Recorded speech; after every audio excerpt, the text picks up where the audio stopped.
One very common issue on the B9 S4 Audis is rattling of your exhaust valves. I've actually been getting some codes on my car indicating that I have this problem. What I've also noticed is on cold starts, sometimes I get a horrible rattle out of my exhaust.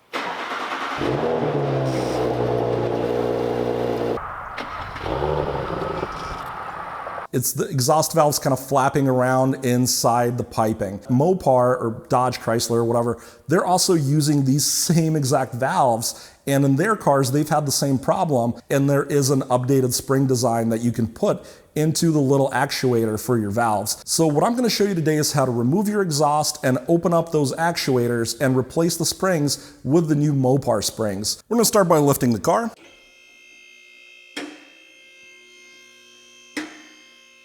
Let's free up this exhaust hanger first. It is right in front of the center resonator. Using some leverage with a bar or screwdriver. You can also see we have a second one right up here, and that's kind of right on the back side.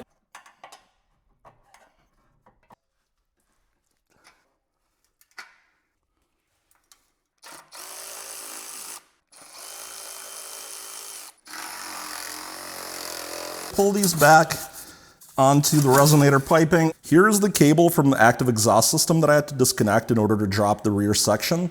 And essentially you want to push up and on this white tab and then pull up. And I used a screwdriver just to very slightly pry it up.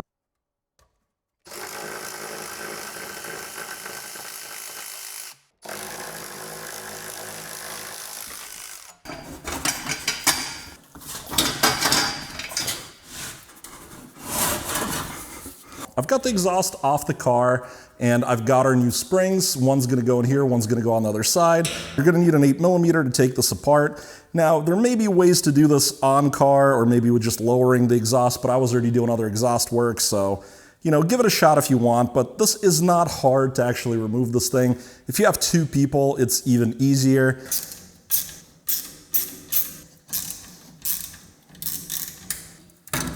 Yep, there we go. Oh, so it is just right here, and wow, that spring does look very different. Okay, so the spring just kind of goes inside here and it captures those two holes. So I think what's happening is with the spring being weak, it's doing this. Let's compare the two springs, and wow, there's a big difference. So you're just gonna align it this way. Look in from the side and make sure, maybe use your little pry tool or whatever you're using to kind of guide the spring into its perch. And there you go, I got mine in. Oh wow, this thing, now it's spring loaded. Uh-oh.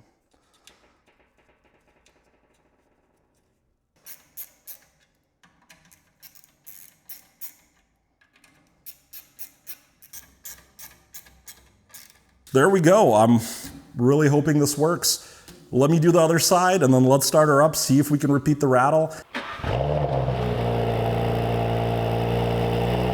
So with the springs installed so far, I have not seen the codes come back. I have driven around some more. I have not heard that awful rattle. I do still hear a little buzzing on a cold start, but I'm not sure if that's just normal. And I really hope it doesn't come back, but I can really see how much bigger these springs are and how it makes sense that they would fix this by putting more pressure on the valves. Now, I will include the part number and a link to the shop where I bought these from.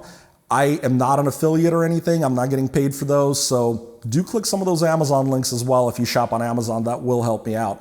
But if you enjoyed the video, I will have more Audi content coming. I'm loving this car, and I would love it if you subscribe, left me a nice comment, and of course, I hope to see you guys in the future. I will catch you again really soon.